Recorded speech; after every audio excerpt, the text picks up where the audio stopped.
হরে কৃষ্ণ। আমরা মন্দির দর্শন করব। এটা হচ্ছে ঠিক ইস্কন মায়াপুর মন্দিরের সামনে, নদীর ধারে গঙ্গা নদী। তো আপনারা বৈশাখ মাস, এই পবিত্র মাসে আপনারা গঙ্গা সহ সম্পূর্ণ মন্দির দর্শন করবেন। এটা সেই গঙ্গা নদী, ওই পাশে নবদ্বীপ রয়েছে। জয় নবদ্বীপ ধাম কি জয়, গঙ্গা মাতা কি জয়, ভোলেনাথ শিবজি কি।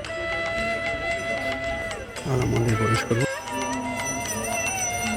জয় দেবী সুরেশ্বরী ভগবতী গঙ্গে ত্রিভুবন তারিণী তরঙ্গে শঙ্কর